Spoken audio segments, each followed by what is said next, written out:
હવે સમાચાર વિગતવાર।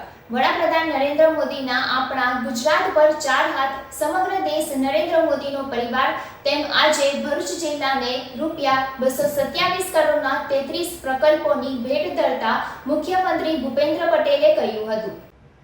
લોકસભાની ચૂંટણીના પડઘમ વચ્ચે આજે મુખ્યમંત્રીના હસ્તે ભરૂચ જિલ્લાને વિવિધ વિકાસ કાર્યોના લોકાર્પણ, ખાતમુહૂર્ત અને ભૂમિપૂજનનું કાર્યક્રમ દૂધધારા ડેરીના ગ્રાઉન્ડ પર યોજાયો હતો।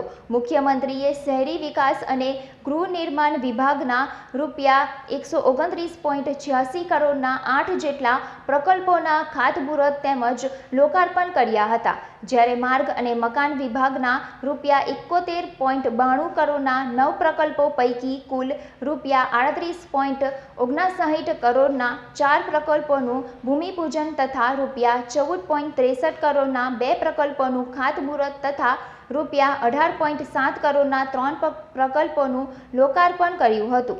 ગુજરાત રાજ્ય માર્ગ પરિવહન નિગમના કુલ ₹7.69 કરોડના 6 પ્રકલ્પો પૈકી ₹3.19 કરોડના આમોદ બસ સ્ટેન્ડનું ખાતમુહૂર્ત તથા ₹4.50 કરોડના ભોલાવ સેટેલાઇટ બસ સ્ટોપ 1નું લોકાર્પણ કર્યું હતું।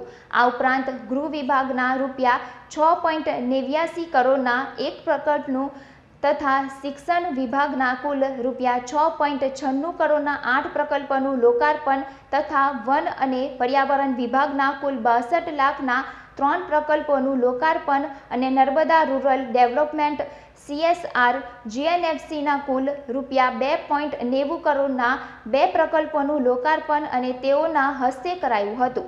આ પ્રસંગે ભરૂચ જિલ્લા માહિતી વિભાગના ભરૂચ જિલ્લા વિકાસ વાટિકા પુસ્તકનું વિમોચન કરાયું હતું, તો ભરૂચની જગપ્રસિદ્ધ સુજનીથી પ્રારંભે મુખ્યમંત્રીનું સ્વાગત કરાયું હતું।